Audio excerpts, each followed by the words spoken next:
this episode, I answer a question from a manual therapist in Arizona who has been dealing with a recent string of last-minute cancellations and having struggles on properly enforcing their cancellation policy without feeling like they're going to piss off their client and lose them for good. Welcome back to the Soft Tissue Treatment Revolution podcast, where we teach overworked manual therapists a new injury treatment system that eliminates the frustrations of not getting consistent results, allowing them to cut their treatment times by at least 50% and easily double their income. If you're new to the show and you have no idea as to who I am, my name is Dr. Matt Maggio, and I got my degree in chiropractic well over 14 years ago, but I've never performed an adjustment in practice and focused my treatments solely on doing quality soft tissue-based work. So essentially, you could say I'm an anti-chiropractic chiropractor, and I believe that the best and safest treatments in the world to help fix injuries and help people get out of pain are soft tissue treatments delivered by world-class manual therapists. Thanks so much for stopping by and checking out the show. Just a quick reminder, everything on the show, on the podcast, is really going towards Q&A format. I really like doing that. So if you do have a question you want me to cover, all the information to do that is available in the show notes or wherever you're consuming this episode. But let's go through this week's question. It came from Michael in Arizona, who has been in practice as a manual therapist for the past 9 years. The question was, over the past month, I have had what seems like more last-minute cancellations than I've had all year. And I've now gotten to the point where this is clearly becoming a problem. I've posted several times on my social medias about my policies and also emailed all my clients about the rules, but it's still happening more frequently than I would like. I know a lot of this is on me because I have the policy, but I've never actually enforced it. When I get to the point of actually enforcing it, I tend to back out of it and try to avoid conflict or making the client pissed that they wouldn't come in anymore. I know all of this is a struggle that everyone else deals with, but how can I approach this from a different way and avoid the conflict of it all when I have to enforce it for the client? I'm sure you're going to say that to stop being a wimp about it and just do it, which is probably what I need to hear. But is there a more gentle and nicer way to enforce it all? Thanks so much for sending in that question, Michael, and let's jump right into it. So just a quick reminder on why last-minute cancellations are awful, just from a financial standpoint. Not only do you lose out on that money, you actually lose out twice because you don't have as much time to actually fill that spot. So say you charge $150 for that hour. Not only did you lose that, you lost another $150. So you're actually down $300. Start thinking of it like that. So there are some basic mistakes that Michael is making that I also made for years. It took me a long time to get this right as well. First is really trying to get the clients to like you instead of respecting you. We as humans want to be liked, but a lot of times when you're in this industry, in this field, you actually want to have more respect than actually being liked. And it really comes from being stuck in what I call like a service-based model, where you kind of have to like take a lot of crap from the clients, let them dictate how things go, instead of being more of a solution-based model where they're coming to you because they have a specific problem and you have a certain set of tools that you can use to actually fix their problem. Next is the clients really just don't take you serious because you don't actually enforce the policy. It's kind of like dealing with a little kid and telling them to stop or you're going to punish them, but you don't actually do it. So nothing's actually going to happen. And then lastly is don't put your policies on social media or try to scorn people. I see this all the time, like just a quick reminder of my policies. It's like they really just think you're being annoying and complaining. So don't do that.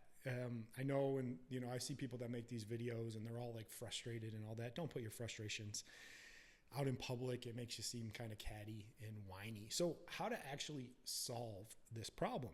First, as you said, get over the conflict stuff and the avoidance. And what I want you to do is actually get pissed.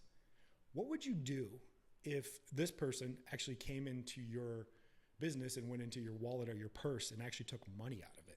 That's what they're doing. You'd be really pissed about it. I want you to get angry too, because they're stealing your livelihood. They're stealing your opportunity to eat, to pay rent, to take care of your family. Like, get pissed about it.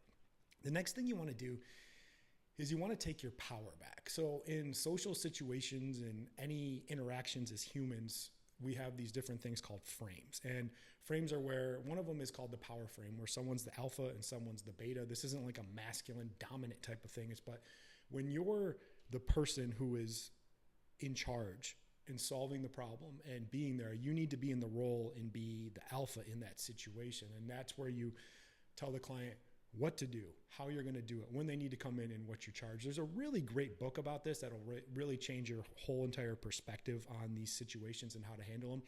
It's called Pitch Anything. It's by a guy named Oren Klaff. I definitely recommend doing the audible version of that, because it's going to really help you understand these frames and not get stuck in these traps. Just a quick break from the show to talk about our free training programs. Are you frustrated with not getting consistent results for your clients who are injured and in pain? Are you on the verge of burnout and feel like you're just stuck going through the motions in practice? Ready to try something new that eliminates the frustrations of not getting consistent results and allows you to cut your treatment times by 50%? Then click the link in our show notes or wherever you're seeing this to get full access to our advanced neck and shoulder training course, and also get 8 continuing education credits completely free with no strings attached. All the links to do that are available wherever you're consuming this. Now back to the show.